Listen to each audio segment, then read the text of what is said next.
Hey, everyone, and welcome to the Corporation Township of Mapleton's council meeting for today, which is Tuesday, February the 13th. Glad to have everyone here today. And if you're able, please stand for O Canada.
Pancake Tuesday. Who had pancakes today? I did. Oh, okay, there's a few hands up in the air.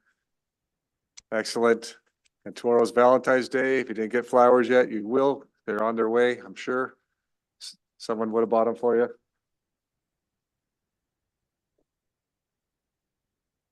Any pecuniary interest from council? Seeing none. Moving on to item number 4. Moved by Councillor Martin, second by Councillor Tamlin, that the minutes of the Township of Mapleton Council meeting held on January 30th, 2024 be confirmed as circulated in the agenda. Any comments, questions? All in favor? Carried.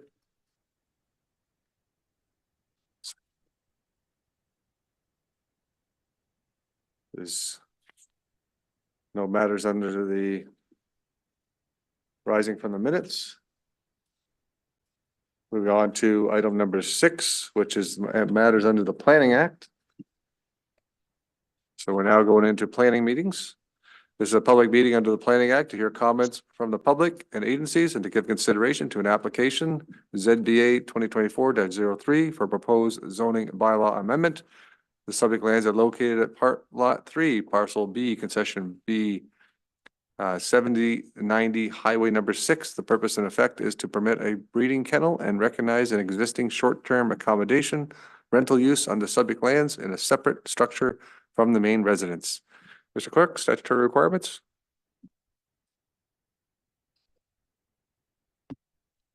Thank you, sir. Staff can confirm that property owners and agencies were provided with the required notice by December 20th. Postings were completed. There was comments received from Source Water Protection, GRCA, and the Wellington County Planner. Thank you. We'll now hear from Mapleton Planner, Linda Redmond.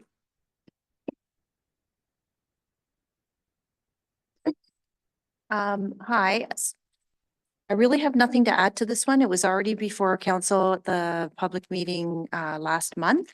This is the application has returned with clarification on the livestock buildings and whatever.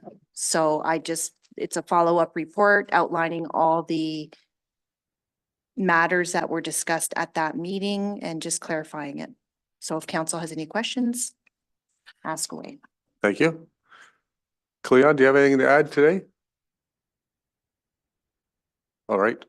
Are there any comments from those in attendance? Please indicate so and state your name and address for the record. We'll first hear from those in support of the zoning amendment. Anyone here wishing to speak in support? Anyone here wishing to speak against the amendment? Any questions from members of council then? Nothing further? Councilor Martin? Thank you, Mr. Mayor. I do wish to reiterate that I am not in support of the breeding kennel. but that it is not a direct reflection of the applicants per se. It's more about my philosophical issue with more breeding kennels in Mapleton. Thank you, Councilor Martin. Anything further? Councilor Tamlin? Yeah, through you, Mayor. With what came up in the discussion at the last council meeting, we're addressing some of the issues of buildings putting in place without permits, and also the size of structures as well, which was beyond the permitted amount. With the accessory structure only by a little bit, but the hobby barn more so.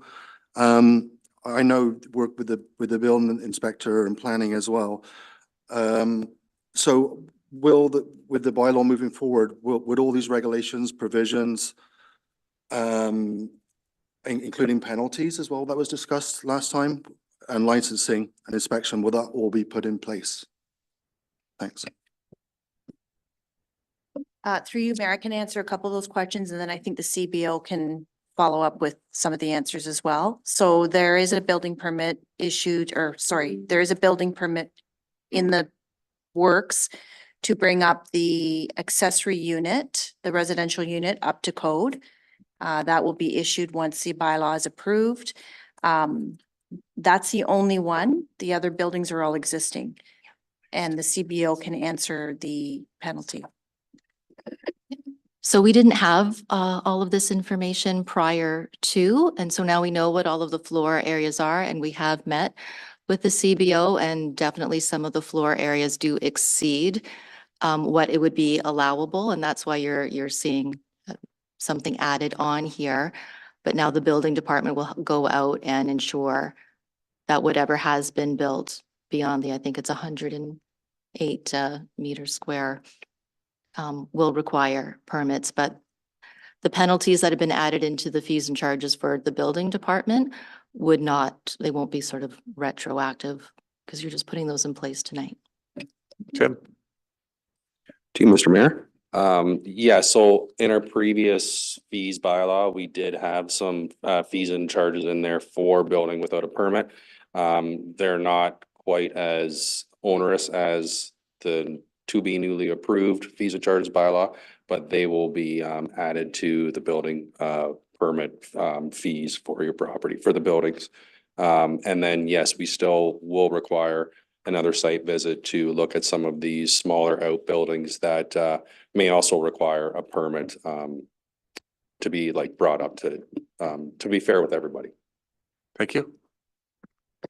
Other questions, comments? Thank you. This will conclude the public meeting. Thank you for attending the public meeting.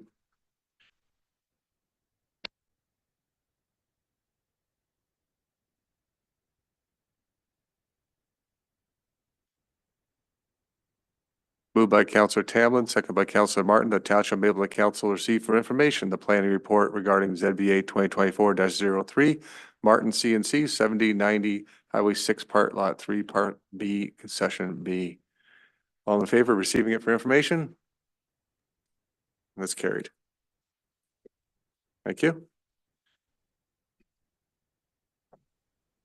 Moving on to the next public meeting. It's a public meeting under the Planning Act to hear comments from the public and agencies and to give consideration to an application ZBA 2024-04 for proposed zoning bylaw amendment. Subject lands are located at Part Lot 4, Concession 7 West, 8599, Concession 6. Purpose and effect is to rezone the retained agricultural portion of the property to prohibit any future residential development and will possibly permit an oversized existing accessory structure on the severed parcel. Mr. Clerk, statutory requirements? Thank you, sir. Staff can confirm that property owners and agencies were provided with the notice on January 24th. Proper postings were completed January 25th. There were no issues or comments expressed by County of Wellington Roads, Source Water Protection, or the County of Wellington planner. However, prior to the meeting, there was a letter received from the Wellington Federation of Agriculture. Council members have been distributed with the letter.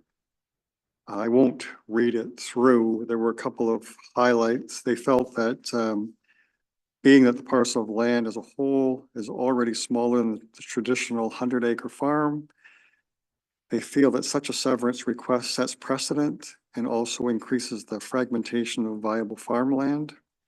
And their second points was that a severance of this nature also opens the door for possible conflict with the potential new owner of the vacant farmland should the severed portion be sold in the future. Thank you. Thank you, Mr. Clerk. We'll now hear from Linda Redmond. Thank you, Mayor. This is a surplus farm dwelling severance condition. The application did indicate that they thought they might need relief from some of the accessory buildings that are being retained with the house, but after I did the all the measurements and everything, it came out that they don't. They meet the requirements, so they're fine with the existing buildings. So all they're doing is satisfying the condition and restricting any residential on the farmland. Thank you. Does the applicant Bruce Rump have any comments or further explanation? No, thank you. Any comments for those in attendance? Please indicate so and state your name and address for the record. We'll first hear from those in support of the zoning amendment. Anybody here wishing to speak in support? Anybody here wishing to speak in opposition? Question from members of council then. Councillor Tamlin. Okay, thank you, through you, Mayor. I'm not sure if it's a question to you or to planning as well. There's been a number of applications that have come through in the last year of this type. I just wondered, just from clarification from whoever, on what is the benefits of doing that? Thank you. Linda. Just for clarification, are you asking what the benefits of the zone amendment or the benefits of the severance? Thank you. So the benefits of the severance, the reason that this type of severance is permitted in the county is it's to help farmers so that they can continue to farm and not have to be landlords, essentially, so that they can sell off the house and it can take ownership and then they can continue to just farm the land. That was the basis of that type of severance to be allowed. So the zoning is put in place because in order to permit this type of severance, we have to restrict any new residential uses on the farmland that's being severed off. We don't want to introduce any more conflict into the primate land. So as a condition of this type of severance, they have to rezone the land to restrict that. So that's the trade-off. You can have the severance, but you can't build another house, essentially. Thank you. Other questions? Go ahead. Thank you, Mr. Mayor. I'm not really sure where to go with the WFA's letter. I respect their opinion, and I think we've seen delegations here before. The Costers, for example, last year, the year before, kind of talked about what surplus farm dwellings, their opinions on the effect of the community, yada, yada. But I do find it a little bit, I don't know what the right word is, awkward. We'll go with awkward, that to say that, on a farm less than 100 acres, it's suddenly an issue versus a farm that's 101 acres or 200 acres. So, it would be interesting if we would have the WFA, again, this is outside of your application, Rumps, get on board as an ally when it comes to surplus farm dwellings. As far as, the community effects and, they reference the, MDS requirements and stuff for potential future, all those things are impactful, whether it's 100 acres, 101 acres or 99. So I respectfully, I'm not sure that really impacts this particular application, but I do find it interesting that the WFA is commenting on a surplus farm dwelling application. Thank you. Any other questions for the planner or the applicant?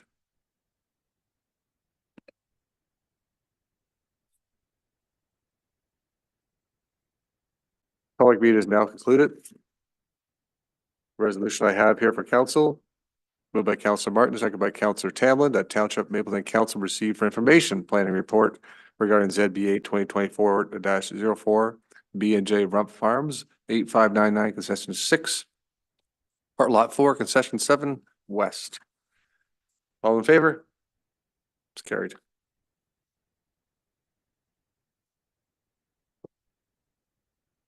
Moving on to the next stage.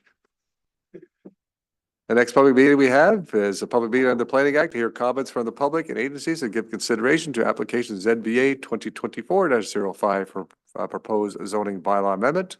Subject lands are located at part lot 21 and 22, concession 13, part lot 17432, Wellington Road 17. Purpose and effect is to rezone a portion of the lands to permit a second residence on the parcel and recognize an existing dwelling. Mr. Clerk. Thank you, sir. Staff can confirm that property owners were provided with the notice on January 24th. Postings were completed January 25th.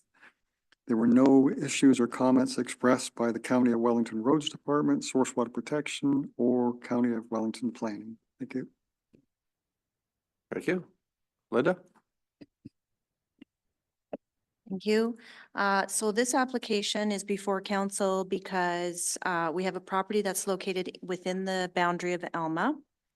It's zoned industrial. It's designated hamlet. Hamlet allows all the uses, allows residential, industrial, commercial. It's all under one.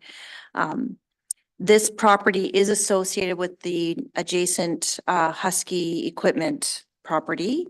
And they do have a building on their property that is utilized by the equipment repair, which is permitted under the M1.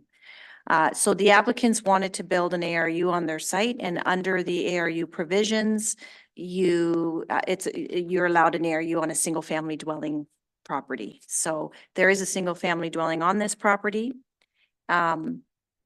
But the zoning doesn't permit it. So it's what we call legal non-conforming. It's existed for many years like this. We don't know at what point in time the land changed from probably agriculture at one time to an industrial zone. It could have happened under the former Mapleton bylaw. It doesn't matter. It is M1 now, so that's how we have to treat it. Moving forward, the applicants had indicated that they preferred to keep it within the M1 because it retains the flexibility for their industrial use. So that's how I framed the bylaw, that it remains M1, but recognizing that they can have this ARU on the site. We have no concerns with the proposal. Thank you. Andrew, have anything to add? Yeah, thank you. Any comments for those in attendance? Please indicate so and state your name and address for the record. We'll first hear on those in support of the zoning amendment. Anybody here wishing to speak in support? Go ahead to the podium, hit the button to turn on the mic. Thank you, Mr. Mayor. My name is Nicholas Gross, and you can either put my address as the Husky Farm Equipment at 7440 or my residence at 7191 Wellington Road 7. And I would just like to speak in support of Andrew and his proposed ARU unit. We look forward to him as a neighbor and as a future involvement in helping with the company and growing the community. So we appreciate any support the council can give. Thank you. Thank you. Anybody else wishing to speak in support? Anybody wishing to speak in opposition? Not you. You're not allowed to. Yeah.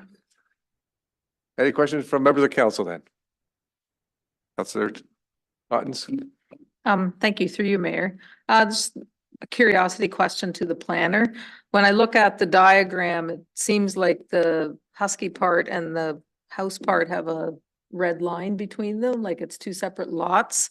Would it have been easier to do the section back to ag, or is it because they have that industrial shed or multi-use shed that they didn't want to do that?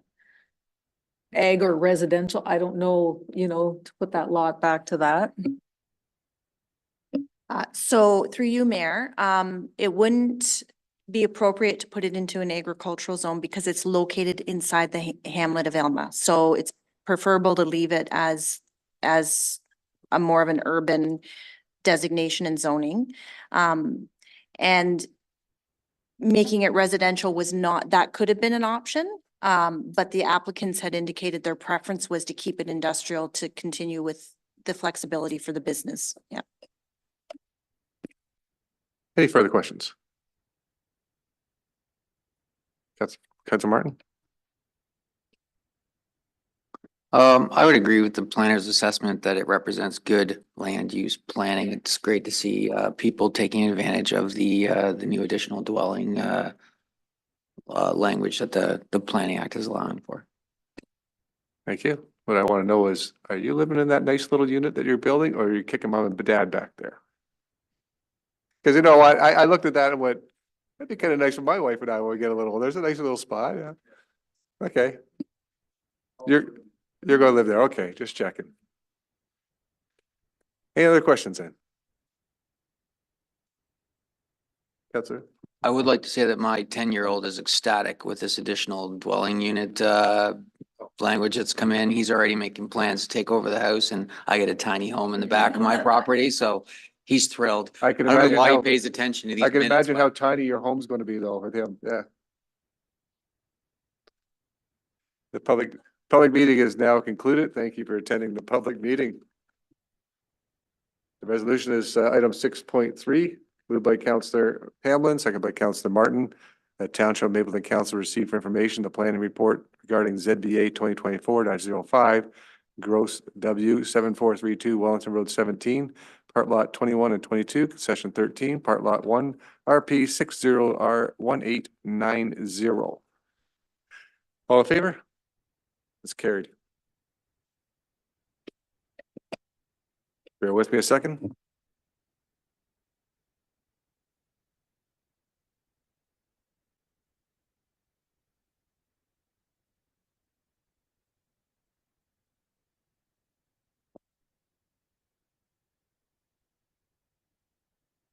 Yeah.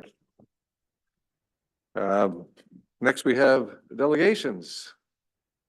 And first up, we have the Drayton Youth Center. We have Corey Kloss and Linda Decker. I don't know who's talking. Okay.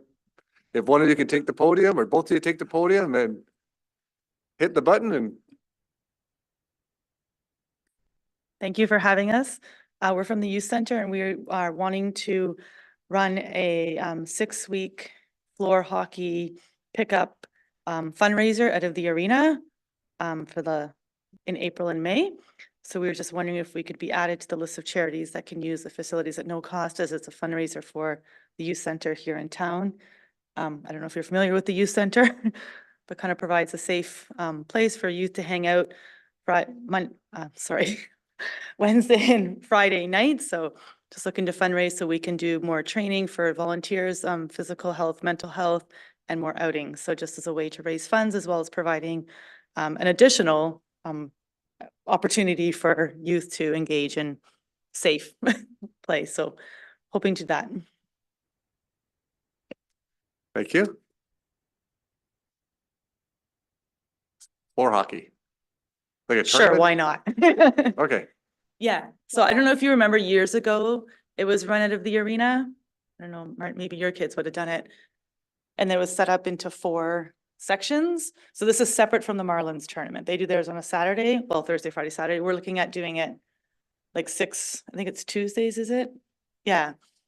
So separate from that, so just pick up, sign up, everyone goes in, throw your sticks in the ground, sorted by age, 1, 2, 3, 4. Those are your teams. You play for half an hour and then you are done. So sorted by ages, similar to what was done before. I don't know if anyone remembers that, but. okay. Council have any questions to the delegation? Councilor Ottens? So you're saying this would be on the ice surface? Yes, once the ice is gone and after the farm show, we got the dates figured out. Yes, so 6 weeks after the farm show, before the Marlins tournament, I think is what we figured out. Yeah, on the ice surface. So there's boards. I think the township owns and the Great Minor Hockey own the dividing boards. So we would use those to separate it into 4 rinks. That makes sense. So you don't have games going at the same time, Yes. ideally. Yes. Further questions from members of council? Thank you. I have a resolution here moved by Councillor Martin, second by Councillor Tamlin, that Township of Mapleton Council receive for information the delegation of Drayton Youth Center and regarding the adding Drayton Youth Center to the list of charities that can use the township facilities at no cost. Any further comments, questions from council? All in favor? It's carried. Thank you both. Next delegation we have is item 7.2, and this is on ice allocation policy. Jody.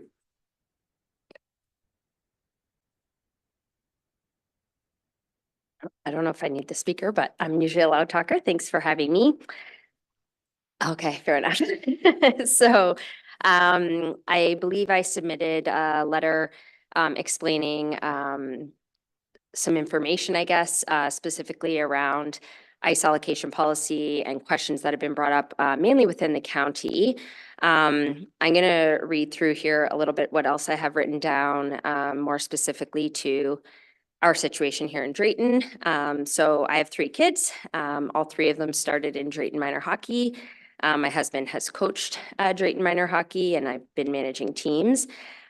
We support the fact that kids having the opportunity to play hockey and be active is good for their physical and mental health. And many would agree that sports develop leadership skills, work ethic, and teamwork skills that are critical for our youth. So I think the piece, there was an article in the paper about Drayton potentially having an ice allocation policy.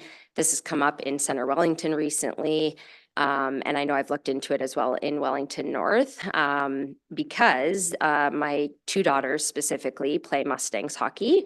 My son no longer plays in Drayton, and he plays in Woolwich at this time. And that's a choice that we made as a family because his skill level advanced beyond Drayton Minor Hockey. However, that's not the same opportunity for our daughters because there isn't female hockey here.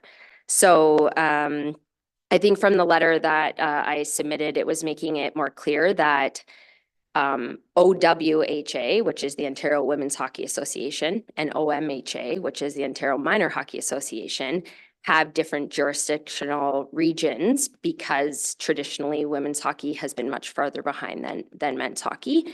And so that really makes a different comparison for the groups of females that are playing, because we do have to have a larger geographical area in order to draw recipients to make competitive teams. So it's tricky because within Wellington County, the Grand River Mustangs is more geographically Fergus, Arthur, Alma, Drayton, and is a larger geographical area in order to run their association, whereas Drayton Minor Hockey, Arthur Minor Hockey, Center Wellington Minor Hockey, it's different in that aspect, right? So I just wanted to really clarify the difference between those two, whereas in Woolwich, they have both OMHA and OWHA in their center. So I'm here as a concerned parent of girls hockey because, I think it's important that females in our organization, in our towns and our organizations are offered those same opportunities. I will declare that I currently manage both the U9 rep and the U13 rep teams for the Mustangs. My husband coaches the U13 team. Melissa Taylor's here as a manager of the U15 local league team, and her husband's coaching along with the Vandenbergs as well. So there's lots of Mapleton residents that are volunteering their time and putting their effort into developing these young women. There's many Mapleton residents that are on the board of the Grand River Mustangs that are strong advocates in the community, key volunteers, den moms, all of those sorts of things. I wanted you to be aware that currently this season, about half of our U13 team is Mapleton residents. There's a U15 local league team that is predominantly Mapleton residents. My daughter's U9 team has 4 of 16 of them being Mapleton residents. So collectively across the Mustangs organizations, there's cumulatively about 2 to 3 teams of female hockey players that are playing hockey, which is really amazing. The piece with that is if you're following Hockey Canada Pathways, the recommended ice allocation for 2 to 3 teams would be about 6 to 7 hours a week of practice and game time. Currently, the Township of Mapleton has been accommodating, helping in their area with giving some hours, which is new, I know this year. Some of that has been because the Allura Arena closed, but unfortunately, girls hockey has not gotten equitable ice allocation for many, many years. So unfortunately, as the manager, I know how difficult it was for it to schedule even games because the majority of our ice times are 6 a.m.s, 4:30s, 8 a.m.s. And so there's OWHA stipulations on you can't start a game too early in a weekday. The girls have to be home in time for bed. You have to have the game start at, certain caps for different ages. And so unfortunately with 6 a.m. ices or 4:30 p.m. ices, those aren't enough to have game times. And so in attempting to schedule games for these girls, we didn't have enough ice and had to pull and beg and plead. So I think that's something that needs to be considered moving forward. I know there was a discussion about, and some of the things were put in the paper about questions around creating a so-called pecking order or looking at what those options are for limiting ice. And I appreciate keeping that to our local residents, but I want to be very clear that the girls playing hockey in this community are local residents, and so are the families that are supporting them. So that was part of my question to you tonight was, does the township have a diversity, equity, and inclusion committee that would be reviewing this policy prior to it coming to council or prior to it being developed? And will there be an opportunity for community stakeholders like the Mustangs to give feedback on that policy so that there is equitable opportunity for our female players? Thanks, Jody. No problem. Questions from members of council? Yep, go ahead. I'm not sure if it was a message, question for you, Amy. As far as like scheduling the upcoming year and the changing dynamics of numbers of kids and all that kind of stuff, when does that happen? So can that be brought in as part of that conversation initially? So I'm not sure what time of year that happens. And also as far as the development of the policy, I know it was mentioned at a previous meeting. I'm not sure where that is at as far as developing a. Jamie, you want to take that and maybe discuss what steps you're taking at this point in time with ice time and. Yeah, through you, Mayor Davison, to Martin, and thanks, Jody. We were email corresponding there. So where we are with the ice allocation policy, I have reached out to our legal representation and to Senator Wellington. You mentioned they were doing it too. So both of us are working at the same time. We both have the same lawyer. So it's being worked on, and they're hoping to have a draft to us very shortly for council's review. And the second question was, that's where we are with it. Yeah, just as far as when scheduling ice time, what time of year does that happen, and can be a larger conversation maybe? Through you, Mayor Davison. So that is all part of the allocation policy, is when people request ice time and how it's allocated. So I think currently in the Senator Wellington one that was done in 2008 that's being renewed, they were asking for a February deadline for the net following year. So it'll be a lot sooner so there's time to plan. Some of ours come in the end of August, which is not a lot of time to plan. So this will really spell out some rules for ice allocation, and it'll be a fair and transparent process. Thank you. And your question about a committee, we don't have one. Okay, fair enough. Because I also was able to partake in some of the conversations around the ice allocation policy in Senator Wellington. And I think that's why I wanted to bring some of those points forward, and knowing that Wellington North doesn't have one, because I looked into that as well at that time. And so I guess that's the part where I want to challenge the council on understanding the differences between women's and men's hockey because things in policies like the Center Wellington policy stating 80% of residents have to be from Center Wellington is okay for minor hockey. It is not okay for OWHA hockey because our geographical boundaries in order for this to occur is different. So that's really the points that we're trying to make. And that's really where that diversity and inclusion comes in because, as you know, the PWHL that's in its inaugural season is not playing by the same rules as the NHL, right? So that's the part that's really different. And we want to make sure that the girls in our centers get that equal opportunity. So. Thank you. Further questions from council? Right. Thank you, Jody.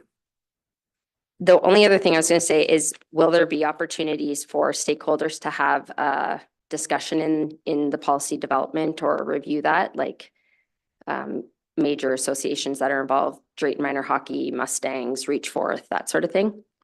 So when any policy comes forward to council, you could come back as a delegation again and speak on for or against it or add to it. Mr. Morgan, I don't know if you were going to consult with user groups. I don't know what your policy or how you work in it, so please confirm that for us. To you, Mayor Davison, this is a first kind of kick at making a policy of this sort. So I think that's a conversation that staff will have with our legal representation on this and get direction from them on all the inclusion stuff and everything you spoke about. I'm pretty sure they're probably aware of it because as soon as I phoned them, they knew what I was talking about, and we're going to be working with the same team members. So I'm sure if you've had conversation with them, it's going to come up again with us. So I'll bring it back to council at some point, and that can be a council decision where they want to have a public meeting on it, or I'm not sure the process of that, but we will get some advice from our legal representation on how to proceed. Thank you. I have a resolution here, item 7.2, moved by Councillor Otten, seconded by Councillor Martin, that the Township of Mapleton Council receive for information a delegation of Jody Colwell and regarding the ice allocation policy. All in favor? It's carried.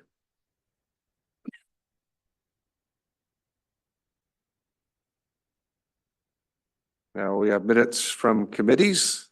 We have the Environmental Advisory Committee minutes, Economic Development Committee, and the Parks and Rec Committee minutes, all from December. Are there any comments, questions? Anybody want to say anything about any of these? All right.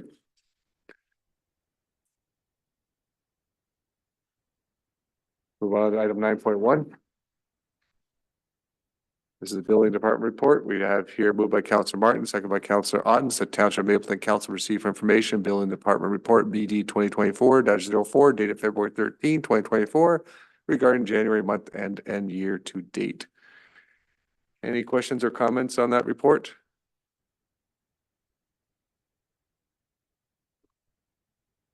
I'll call a question. All in favor? It's carried.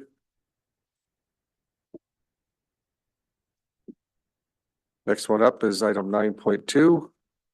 Moved by Councillor Otten, second by Councillor Martin, the Township of Mapleton Council received for information Economic Development Report ED 2024-01 dated February 13, 2024 regarding Economic Development Annual Update 2023. Amy. Good evening, Mayor and Council.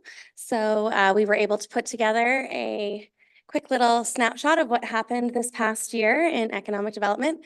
Some of us busier than others, having babies at home and such. So I will be trying to do Allie some justice here tonight.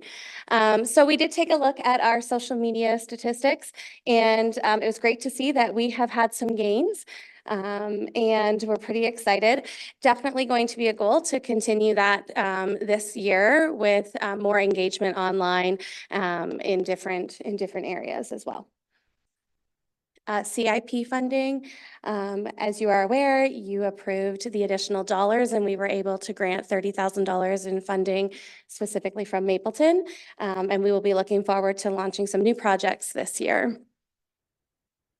Our beautiful community handbook revamp came out. So we will see this handbook run until 2025, where we'll be looking to renew the handbook at that time. Last year, we did Local Love for Valentine's Day, which is coming up tomorrow, obviously. So that was a great project for all of our municipalities to partner with Minto, Wellington North, and Mapleton. So it was well received by the community, and we had 5 winners from each municipality. And of course, we attend the annual Drayton Farm Show. We'll be looking forward to doing the same thing this year with the upcoming farm show. There was many business visits to local businesses this past year. We will be looking at revamping those in the spring. There are a few businesses that have reached out and are excited to have council come and see what they have to offer in the community. The farmers market, as you know, it was moved last year to our new location down at the Ag Hall area with minor soccer happening at the same time. We are looking at what the farmers market will look like this year and if maybe there'll be a partnership potential in that to try and bring in some more people to see the market and attend it. North Wellington Works and Explore Your Future in Wellington. We partnered with Career Education Council, Township of Wellington North, and Minto to bring 2 new events. We're in the process of actually putting these 2 events together again for this year coming. So we were able to host a career and job fair in Palmerston, as well as a grade 8 event in Mount Forest. Also utilizing with the Upper Grand School Board, the Catholic school, and all the high schools. So it was a great opportunity for our youth as well as people in the community looking at job opportunities. We are, like I said, already working at bringing those again this year. We have Digital Main Street, which has been a great success. 13 businesses were supported through Digital Main Street. 9 of these have received the digital transformation grant so far, and we will see what happens moving forward. Canada Day, believe it or not, Canada Day prep is already happening for this year. We will be looking at having fireworks again, as well as bouncy castles and all of the events that happened down at the fairgrounds. We've been able to secure some live music as well, so we're pretty excited about what Canada Day will look like this year. Newcomer reception was well attended this past year with over 20 newcomers who registered, signed up, and came out to the event. Culture Days were great throughout the community. Many of our businesses and community members came forward and were involved in Culture Days, as well as many departments within Mapleton. Photo contests are always fun. Lots of great photos for us to use. And that is it. Thank you. Questions from council? Councilor Ottens. Thank you, through you, Mayor. Regarding the newcomers reception, I know it's come up in the past that some people have said that they're not newcomers, but they would have liked to attend something like that. Or that the groups would like to see it open more to the general public, because whether you're a service club, a church, a sports group, they would love to like advertise themselves to the broader community, not just the new people, because there's people who've lived here 10, 20 years who might now be ready to join a service club or something, or might not know what's out there. Is there an opportunity to have something like that for the general public too? Similar to a discussion we had at the committee the other night. Through you, Mayor, to Councilor Ottens, we have been having some very preliminary conversations about something like this. We were having conversations around registration for all of our youth programs, from whether it's a sport to GEMS, and some of the feedback we've been getting is that people aren't necessarily interested in that because all of the registrations are typically done online. So then we began to look at it through a different lens, such as that. Are our community groups, our user groups, are they looking for volunteers? Could we host some sort of an event like that? So it is definitely something that I believe would be beneficial. So we could look into that for sure. Further questions? I'll call the question. All in favor? That's carried.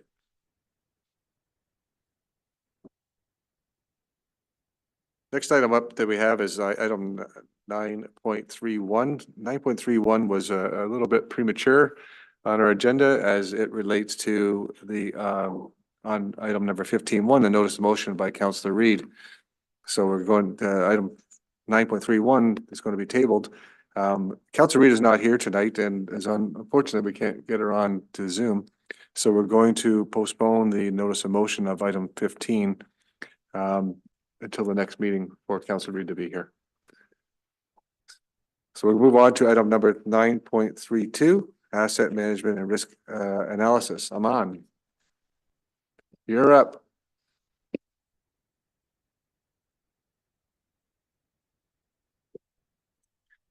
Good evening, everyone, and through you, Mayor. So this presentation is basically a further continuation of our last report on asset management, levels of service, and demand drivers. So including the last topics that we covered in our report, we are introducing a new factor in this presentation, which is risk.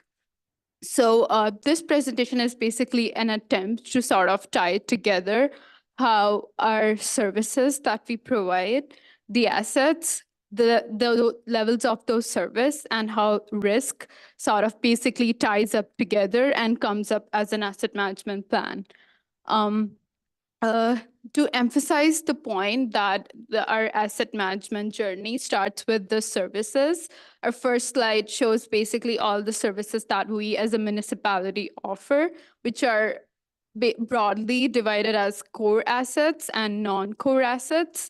So we have our water network, our sanitary network, our roads, our bridges and storm networks, and then we have non-core, which are our facilities, fleet, parks, equipments, and all the machinery that goes with it. So to start thinking about asset management plan in terms of line of sight, as I highlighted earlier, we start with the services that we provide: transportation, water supply, fire protection. Those services, the next step would be to quantify those levels of services. One factor that I would like to take an example would be a condition of it. In last report, we discussed two facets to those levels of service, which are customer and technical. So customer might look at a road and say, oh, it's in a good, may, or bad condition. The technical part of it comes where qualified staff or like people who actually manage those assets would quantify it on a scale from a rating of 0 to 100 or 1 to 5. And that includes something like a pavement condition index, a bridge condition index, or facilities condition index. Those measures drive the risk factors. That's where our risk comes into play. Risk is basically measured of two things, which is likelihood of failure and consequence of failure. So going up from our condition thing, so if it's in a bad condition, we say that it is more likely to fail.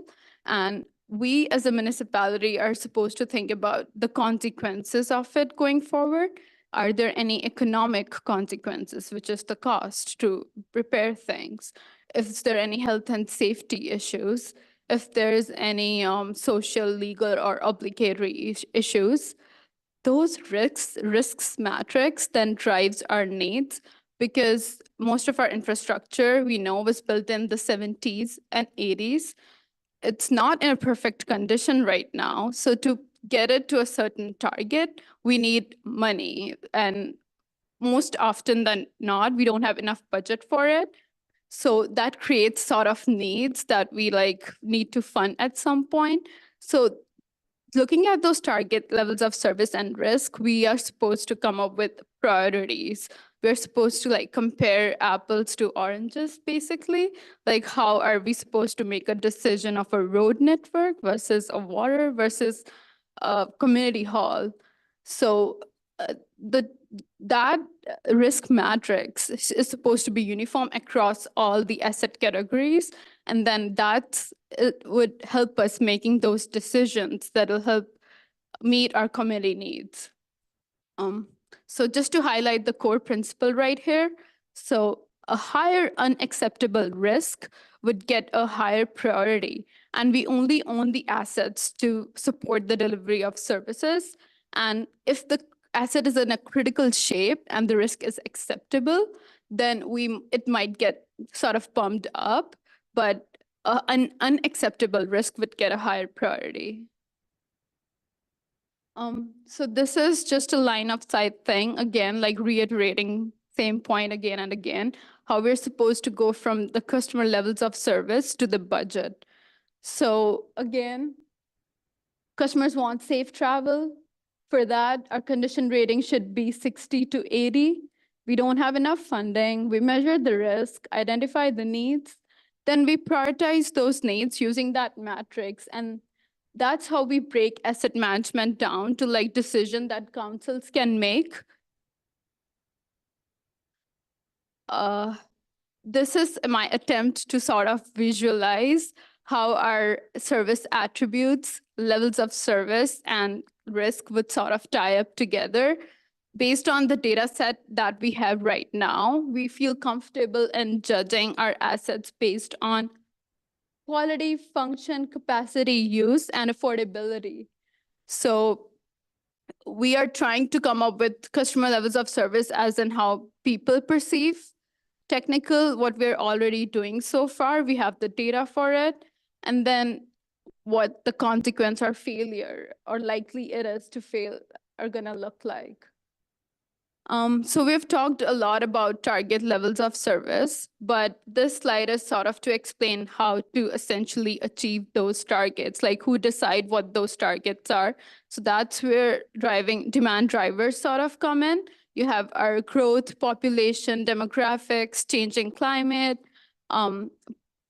technology, customer preferences. That's how those drivers would help us set those targets up so we can achieve what we want to.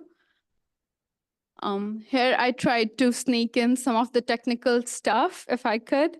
So for risk analysis, it's basically a formula of multiplying probability of failure, which is how asset is performing, its condition, with the consequences, like what is the magnitude of if that asset fails, it is on the community.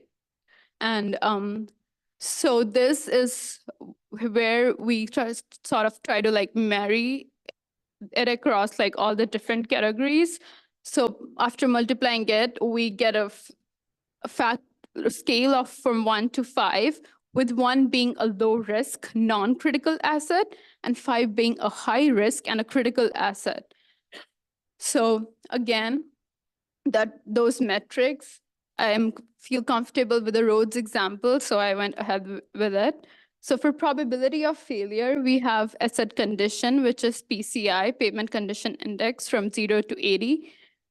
0 means, oh, it's super bad and can't drive on it, can't walk on it, need to do something about it.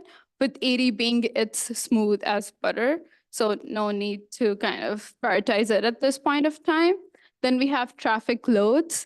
If people use it quite often, you have higher traffic loads, it's more likely that it's gonna fail rather than a lower traffic count. And next, we have consequence of failure matrix, again with the roads example.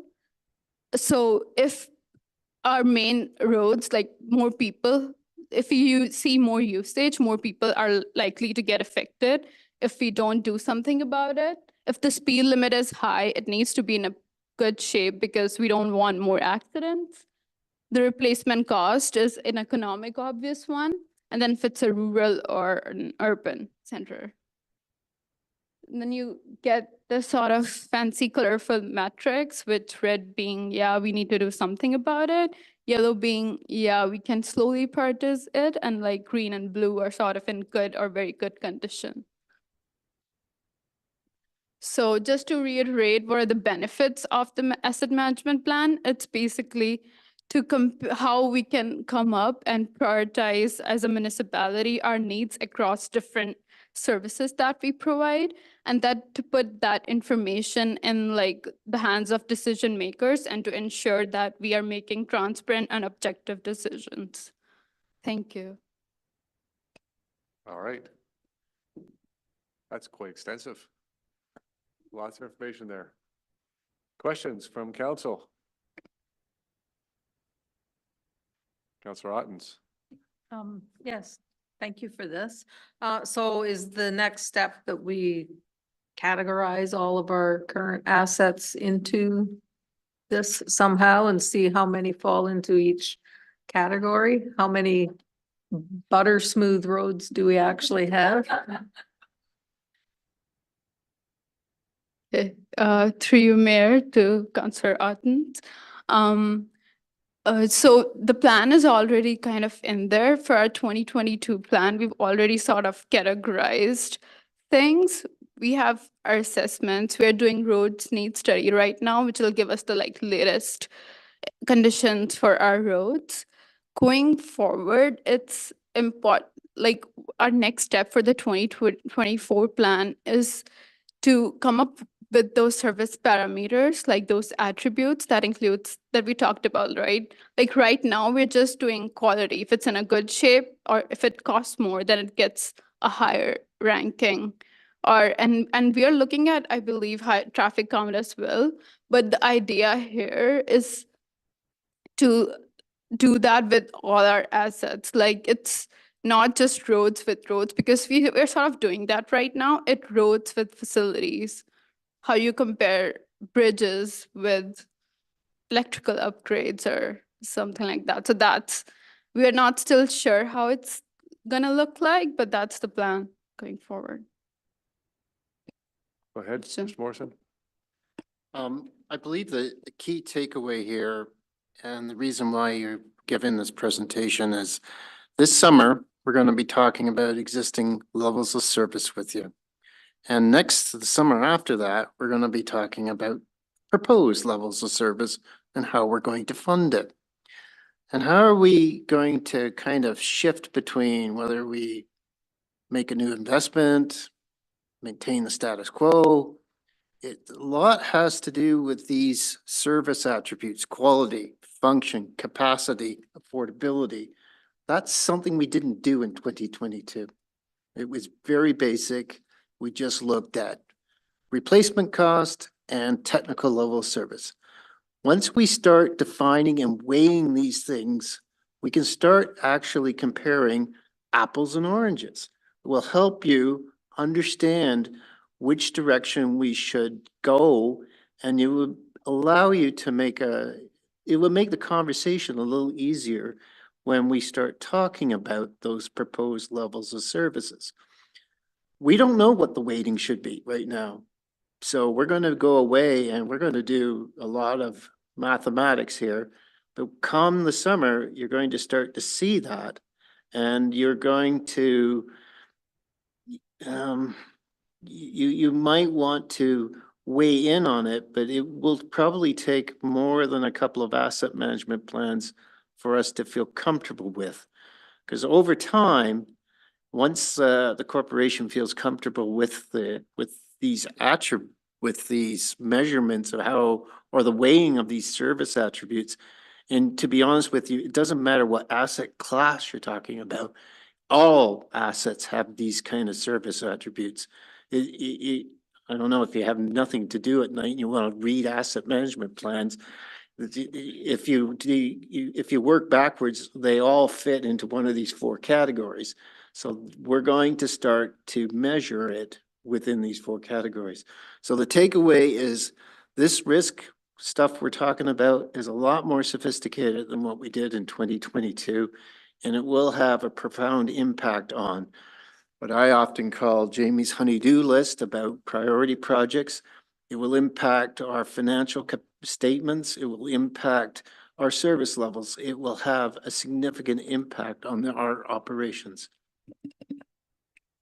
You say JB's honey-do list, and you start talking asset management, I saw he's getting bigger pockets for all the money that's got to go his way. I'm on page 12 of your presentation. Page 12 has all those beautiful colors. Please tell me that the numbers in there are just examples, not reality, because I see in the red zone, 63 million, 40 million, And then I see in the green zone, 465,000.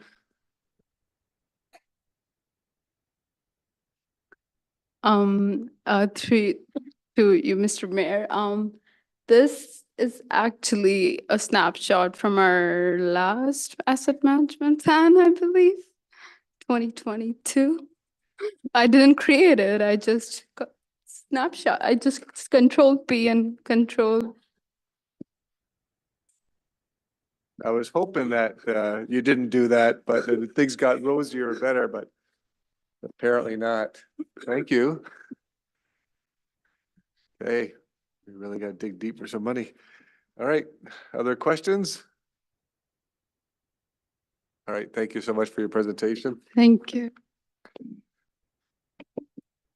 So moved by Councillor Taylor, second by Councillor Ottens, the Township of Mapleton Council received information presentation by Amon Baines entitled Asset Management and Risk Analysis. And I hope you have lots of money. I don't think that was part of this resolution, but it should have been. Any questions or comments further? All in favor? Carried.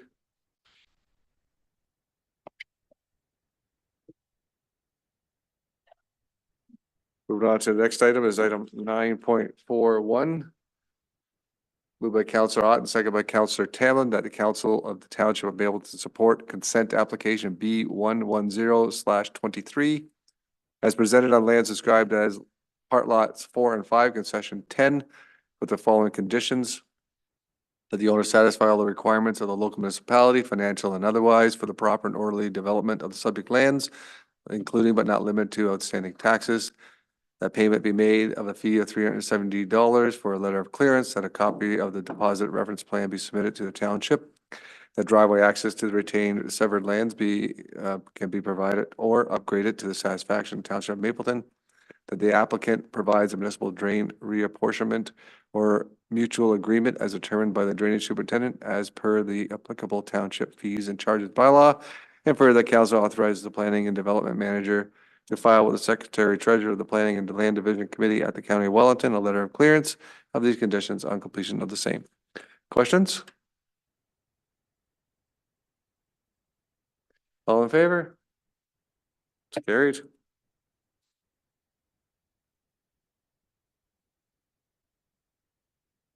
Next item is 9.42. Moved by Councillor Tamlin, second by Councillor Ottens. The Township of Mapleton Council received for information and discussion planning report PL 2024-02 regarding fee review option number 6. And the council provides staff direction to amend fees and charges bylaw 2023-058, Schedule F, with rates to take effect of April 1st, 2024. Michelle, you have anything to add to that? Thank you. The report does not add an awful lot compared to what I brought forward for our last one, other than council's only direction was to take all of the indirect costs away, which really lowered everything by 15%. So I put together a chart and a phased in option, which would take us to, instead of 100% full cost recovery, down to 85% or whatever level council feels most comfortable with. And the attached fees and charges that's there is exactly the same as it was from the last report, because I didn't weight them depending on where you're going to rest with all of this. The other thing, though, that I'd like to point out, council did not direct me to take a look at what everybody else was doing in the fee chart that was put together by Hemson. Hemson, when they finished and came forward with the report, they updated all of our fees and charges, but the fees and charges chart that you have attached to the report are all based on 2023 and not 2024. The other thing, when I dived a little bit deeper and making some further inquiries, they're not exactly accurate, because some of those fees and charges do not include the cost of the county planner or any other third party. Some are still continuing to take a deposit. Others are also having any outside fees go directly to the applicant from the provider. So instead of our engineer invoicing myself, they would invoice the client directly, and if the client didn't pay, they'll use their security deposit that they've taken on hold. So I don't know. And at the end of the day, that's their fee and process. You know, what you have before you is exactly what it's costing us here. I'd be more than happy to break it down to make that clear if that's a part of what's deterring council from making a decision. But I still stand by the original report and my conversations through the finance department that at the very least, if you give me nothing else, we need the 32%.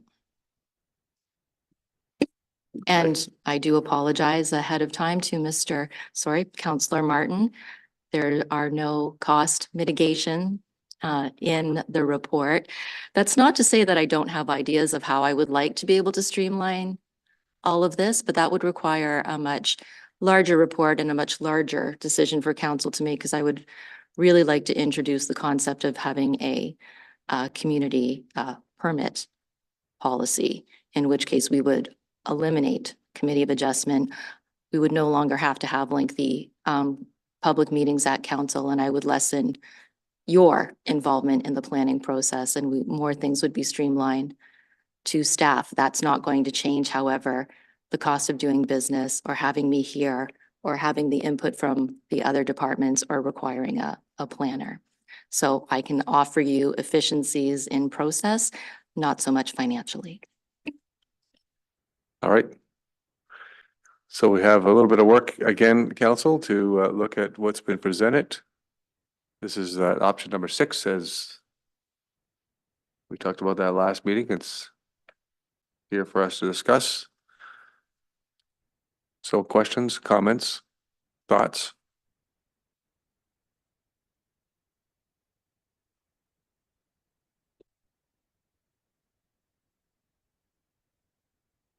Are we satisfied with option number 6, which is presented, and the fees that would go along with that? I really appreciate the information provided with regards to the county, if you have a county planner, and the fees being charged by the townships or towns do not include that in that Henson report. It's kind of what I was trying to get at last meeting when we were discussing this, but it didn't come out right for me to ask that question. So I'm glad you clarified that. Because it looked like these communities on paper from the Henson report were paying a lot less because they had a county planner, but it doesn't include the county fees. That's just their fees. Go ahead, Michelle. Yes, thank you again, but that is why you see such differences between all of our neighboring municipalities, because some of them do include and others don't. So unless you really want to take a deeper dive and break it all down, what everybody else is doing, we, at the end of the day, just on a quick, purview of at least our people here in the north, we really are not that far off the mark. And in some areas we're less because we have our own in-house planner. Thank you. From my perspective, council, I do like the phased in over 3 years. I think that's much better than putting it all at one time. And the phasing over 3 years with I think the 2024 is a 32% increase. We can play with these numbers, council, if you want to. Right now it's 32, 10 and 10 for the increase over the 3-year period.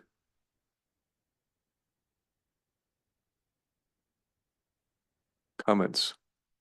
Councillor Tamlin. Okay, yeah, through you, Mayor. I like that the indirect costs have been taken off. The general tax base does pay for the operations and staffing, amongst all the day-to-day stuff, ensuring the community develops in the right way and things are being followed. The 32% in 1 year is a big jump, but I understand the kind of cost recovery that's needed as well. I do like the 3-year increment, and whether that 32, 10 and 10 can be more balanced over those 3 years. Okay, so you're looking for more of a balance over the 3 years instead of a 32, 10, 10? Possibly? Okay. We haven't been cost recovery for a number of years, so if council wishes to do an even split over the 3 years, that's a possibility. It's some for council to choose, but remember the costs that we don't recover get put on the tax base.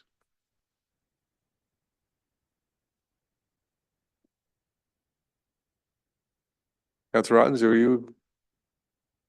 Thought you were going to say something before Councilor Tamlin did, but, okay, your brain's going, okay. We do need to give direction, so, Michelle? Sorry, just as another point of clarification for myself, the other piece that I need some direction from council on are the three areas that the clerk oversees but sits in my budget, which is the purchasing of unopened road allowances or the disposal of surplus land and encroachment agreements. Those are all items that are handled by the clerk, but they rest in my budget. So I just need to know if they're staying in my budget or if that's something else you'd like removed.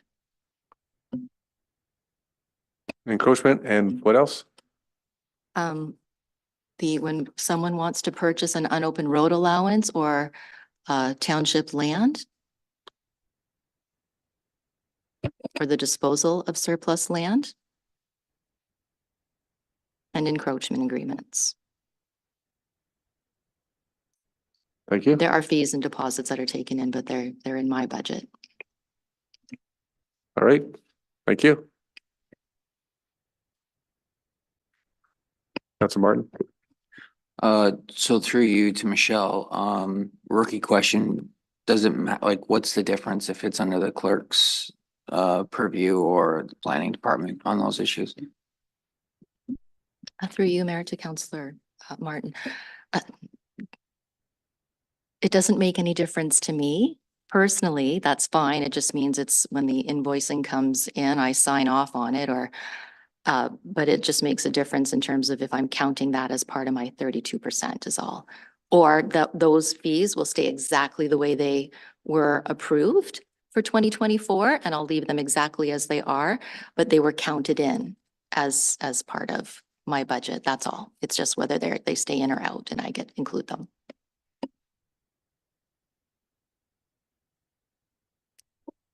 Okay. So removing these 3 items would make a difference of that 32% you're talking about. Mr. Morrison, John? No, it wouldn't make much of a difference. But the other thing that you should be thinking in is despite is the true nature of the expenditure. You know, so the way we've organized our financial statements is this is more like a planning and development, even though the clerk may be making a decision. It should be classified in that area because it's not really administration. And therefore, I would leave it as part of that budget area because for no other reason, what an external reader might see on the financial statements at the end of the year. And I think we might be conveying the wrong message if we suddenly say, well, no, that's administration. Don't believe it is, but that's my opinion, and I would rather, I believe it should stay where it is in our financial budget. Thank you, Mr. Morrison. Further questions, comments? Proposed direction. Councilor Martin? Quite frankly, I'm probably a Councillor Tamlin +1 on the comments he had, so. So you'd be, one of those comments was to take the amount of numbers and split it over 3 years. Either keep the 32, 10, 10, but I think Councillor Tamlin, you were talking about breaking that down even further. So it's about 17% a year instead. You want to put that motion on the floor, Councillor Tamlin? We can do that. We've got direction on the floor. Okay, so Councillor Tamlin is proposing that we do the phase in over 3 years and evenly distribute that increase over that 3-year period. Councillor Martin, were you wanting to? Okay, so Councillor Martin is already also in favor of that. Councillor Ottens, your comments in this? Turn your mic on, please. 17 times 3 is 1% less than what we would need, right? But we're going to, if you don't increase it right away, then you're actually losing money. So it's like interest rates. So you'd need a little more in the subsequent years to make up for the, you know, backlog of lost revenue, as it were. And then plus CPI added. Yep. CPI on top of that. Well,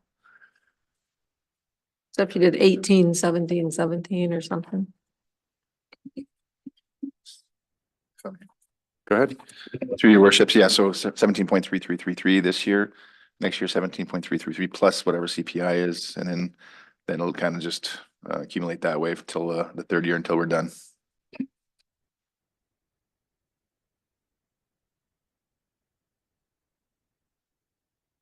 All right. So that's proposal that's being put on the floor by Councillor Tamman, second by Councillor Martin, is that the phase in over 3 years and evenly distributed that increase over that 3-year period plus CPI. That'd be the direction.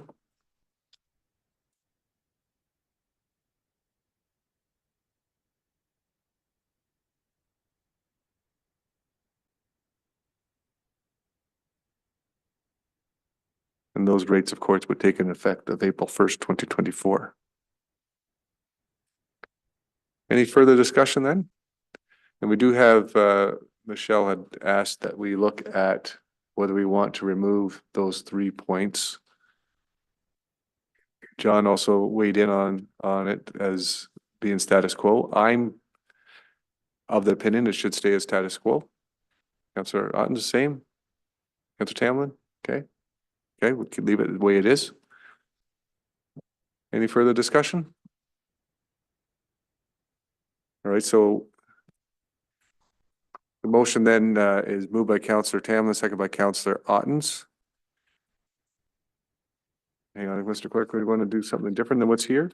Or are you going to read this and then do that as secondary? Completely whatever you would like. Either way works. Okay, so we did read the initial one, moved by Councillor Tamlin, second by Councillor Ottens, which is receive the review for information and that council provide direction of fees and charges bylaw effective April 1st. We're going to do that one first, and then we're going to do the second one here that will be moved by Councillor Tamlin, second by Councillor Martin. So all in favor of what I read initially? Do I need to read it again?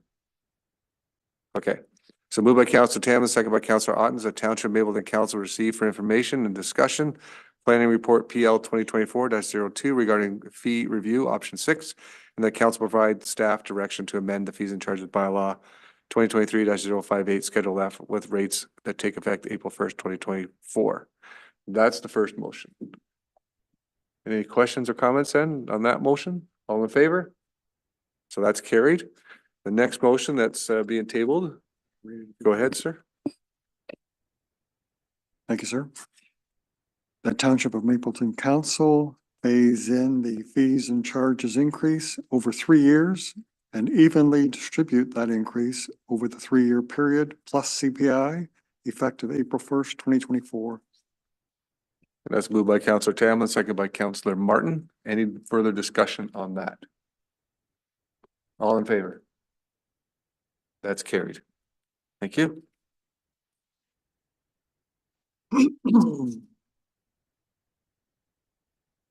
Next item up is item number 10.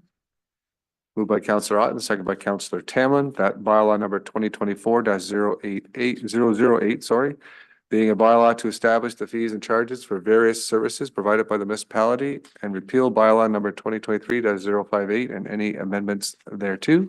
Be hereby read a first, second, and third time, signed by the mayor and clerk and sealed with a corporate seal. Go ahead.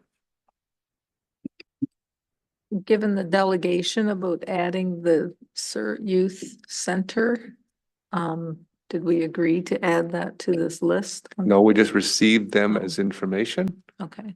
It would take a motion from a member of council to add them to the list? I'll make a motion to add them to the list. Councillor Ottens is making a motion to add them to the list. It's on page 91. So I want to add this to this main motion. Is that what you're trying to do then? Well, because we're. 'Cause we're approving- opening this is the fees and charges, you're right. Yep. And you want to add in and that the Drayton Youth Center be added to, Correct. okay. It'd be on this one here, Mr. Clerk. So that's an addition, a friendly amendment by Councillor Ottens. Need a seconder for the friendly amendment to add them to the list. Councillor Tamlin. All right.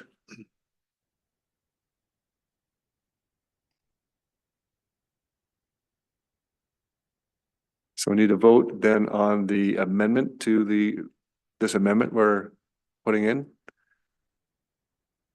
And that amendment is, of course, to add the Drayton Youth Center to the list of fees and charges. Councillor Martin. Nope, sorry. Sorry. Are we able to talk about it quickly before we vote? Okay. So this is not about the merit of the work that obviously the youth center does. My struggle with it is similar to other user groups that we've declined from adding, in that they operate in a very different vein than a service club, in my opinion. So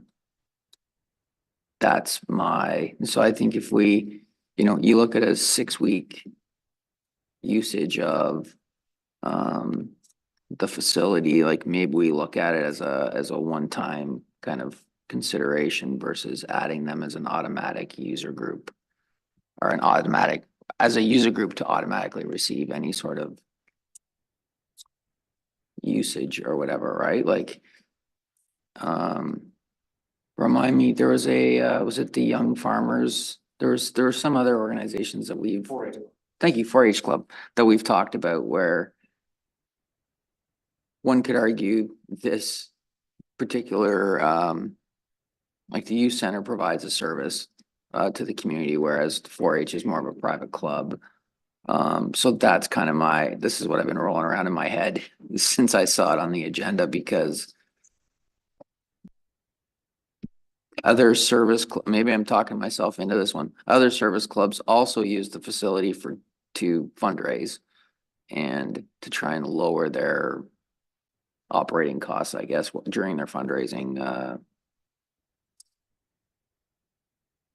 But a 6-week, I don't know, it feels different than, say, the Kinsmen or Kinettes or. Thank you. Any other comments? Okay, so I'm going to call the question on the amendment. You want to read that, Mr. Clerk, again, please? Thank you, Mr. Mayor. The amendment would be, and that the Drayton Youth Center be added to the list of charities that can use township facilities at no cost. All right. So we're voting on the amendment. All those in favor of the amendment? Opposed to the amendment? Nay. Thank you.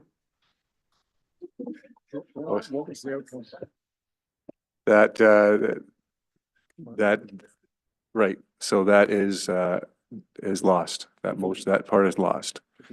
So we'll go back to the main motion then. And the main motion was, Mr. Clerk, can you read that again, please? Thank you, sir. The main motion is that bylaw 2024-008, being a bylaw to establish the fees and charges for various services provided by the municipality, and repeal bylaw number 2023-058, and any amendments thereto be hereby read a first, second, and third time, signed by the mayor and clerk and sealed with the corporate seal. All right, any further comments then? Councillor Tamlin. Yeah, just a further comment before we vote on that then, to follow Mike's comments there as well of the number of clubs using it, but then is just free use of the facilities, or do we limit to, yeah? Okay, so we are going to be, that is something that's going to be coming up. I'll let Mr. Barron speak to Okay. that because we discussed that.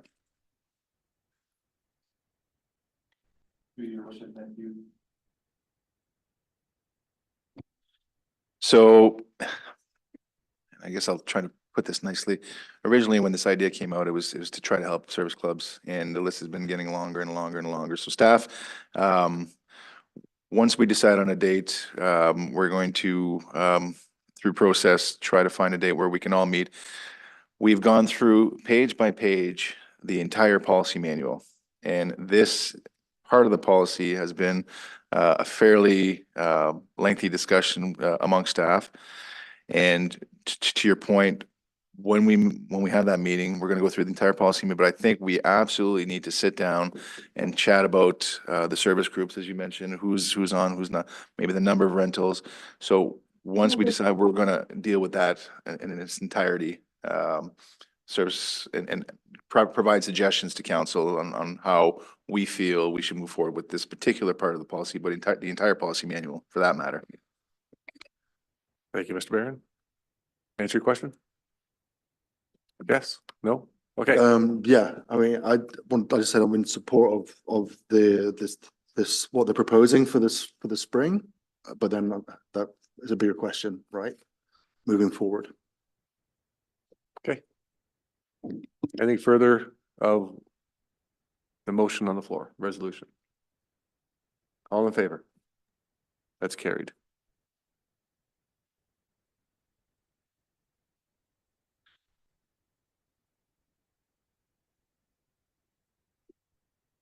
We have no correspondence for council's direction. There is some correspondence for council's information there.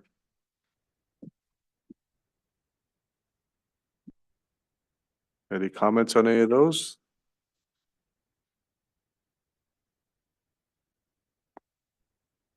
Any notices of motion? The other business, as I said, we're going to skip the 15.1, but is there any other business that others have they want to bring up? Councilor Martin. Thank you, Mr. Mayor. I'm in a bit of a moral quandary, actually. I know you don't like us debating with delegations, but I also feel bad about talking about them because they've already left.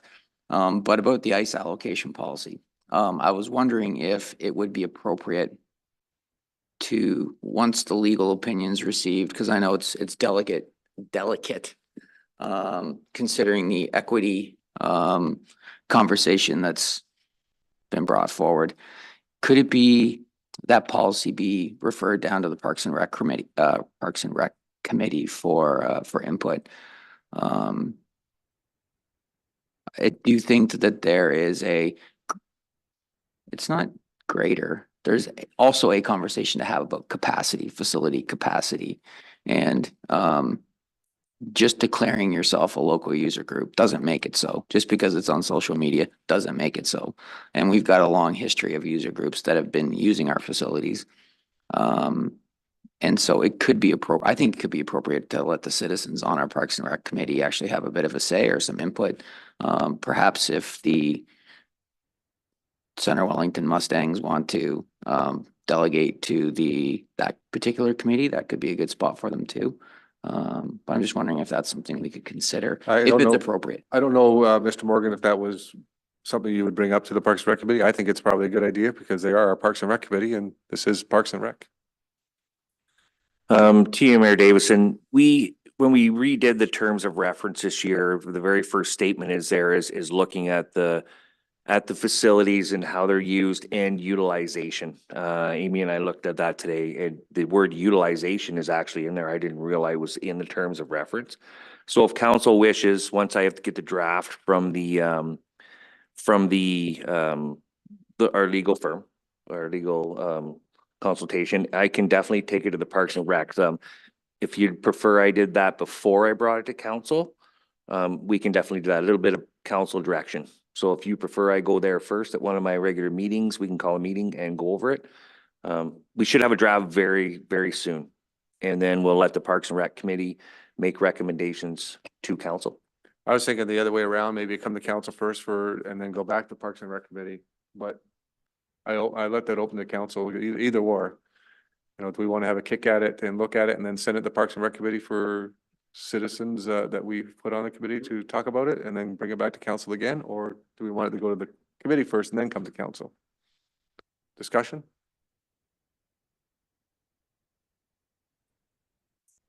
So would you want them to have it first and then us, or us then them and then back to us? Yeah, I'd like to see some input from the citizens that were chosen to be on this committee.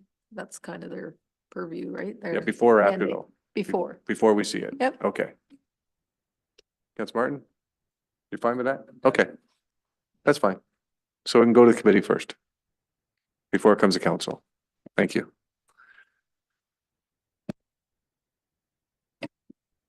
Any other business?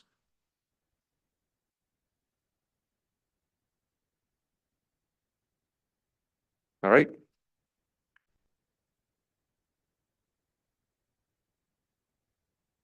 We'll move on to item number 16 then. Moved by Councilor Tamlin, second by Councilor Ottens, that Township Mapleton Council move into a closed session to consider the following subject matters: review and adoption of the closed session minutes, January 30th, 2024, and litigation or potential litigation affecting the municipality. All in favor? We're going to closed session, 10-minute recess.